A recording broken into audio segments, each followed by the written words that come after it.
this is Colette from Soul Life Loving. I just wanted to quickly, shall we try quickly, talk about a friend of mine from a long time ago. Her father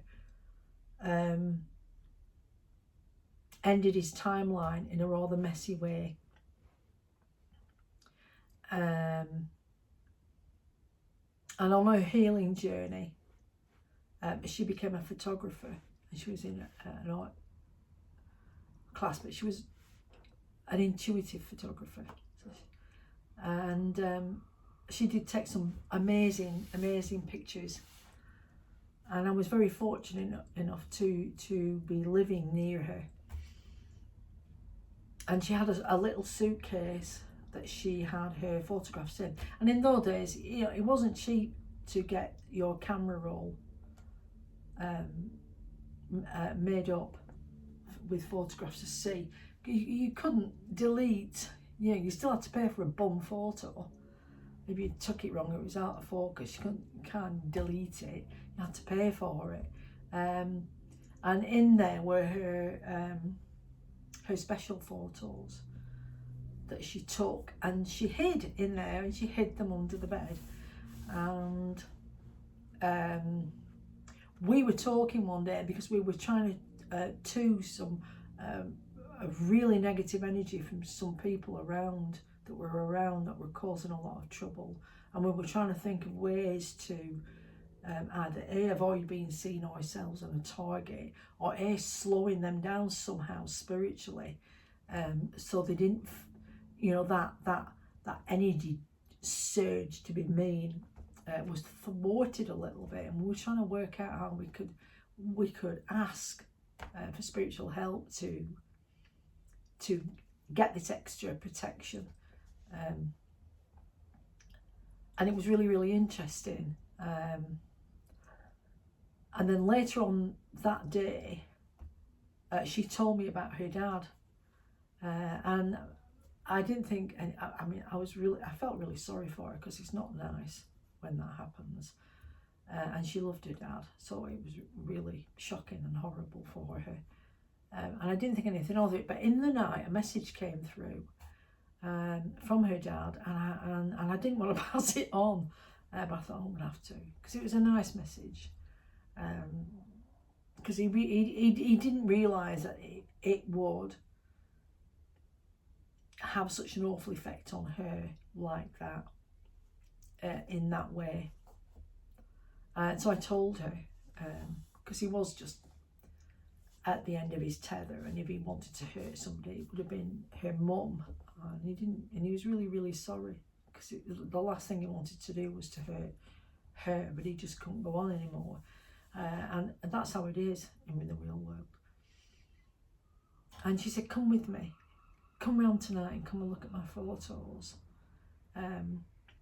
because something happened when I was taking photos in a photo shoot, and I don't know what to make of them. So I went round, and she got this suitcase out. I said, look at these photographs, and I was looking at them, and she said, and these are the ones that I took. And I thought, oh, these are the ones that you took specifically. And she said, no, it was for a project that we'd been asked to do, and this was it. And then she laid out a whole row of photographs of how she'd set this shoot up.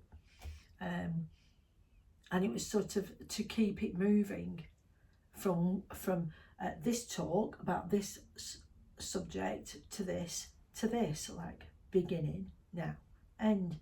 And I was looking at it, and it was really interesting. But then we got to the middle bit, and all of a sudden, I don't know what went wrong with the camera. It didn't go wrong, but the middle bits, because she was trying to show what the walls looked like after this event that she'd seen, that she'd caught the edge of, what the walls looked like. So she'd splashed a lot of red paint about and everything. And she had somebody else acting her part. And as it got to these bits where the camera went from this nice period before the event into the event, her camera, suddenly the pictures were all blue. You could see the imagery because the room was the same and the setup was the same, but they were all blue. They'd all come out blue, and there was like a set of 10 of them. It wasn't just one, it was 10 photographs in a row, and with the camera panned, and they were all blue. And then at the end,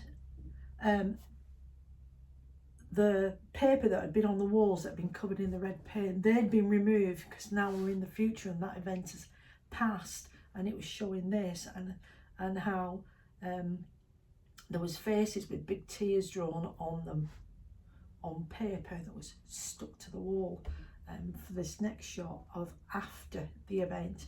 And as it got there, the blue colour in the photographs faded, and by the time it got to here, there was a trace of blue on screen, and then it went. So I'm looking at these pictures, and there's 30 pictures, 10 of each thing in a row, and they go perfect picture, blue, and then back to perfect picture. And as soon as I saw that, and I thought, that's healing blue, and I said, and when you did this photo shoot, after you'd finished it all, did you feel better? And she said, yeah, I did. She's like, a weight went, something changed in me. But then I got lost again, because when the photos came back, they were like this. Like, it's ruined my project and I can't recreate it, it's too late. And I said, send them in and write the explanation and put in that you think this is spiritual healing blue that came in for you while you were doing it, because what you were doing was setting up a healing room for yourself so that you could go through this, so that you could see it, you could feel it, and it allowed that deep healing to come in, and it came out in the photographs, because why else would they be like that? And yeah, it might have been, but they were all on the same roll. It's like it was just those 10. It was most bizarre. I said, just write it all in. Write everything in that we've talked about just now, and if they poo-poo your spirituality and what have you, then just let the pictures speak. But put an explanation there, because there'll be other people in that room who are spiritually inclined and they will get it. So my message today is, if you are spiritually inclined to make a scenario or set something up where you think, I need to do this to heal, then do it. Set it up and do it. It's so much easier now to photograph and video than it ever was. I don't know whether I'll ever see anything like that again in my lifetime, but it made me realise how important spirituality is for a human soul, and it's free. And it has to have free reign when it's pure and it's that white energy, and it's spirit sourced. It allows you a freedom that you will never get if you start putting rigid structures and saying, oh, I have to speak like this, I have to read like this, I have to respond like this, because it's all set in stone. It's not.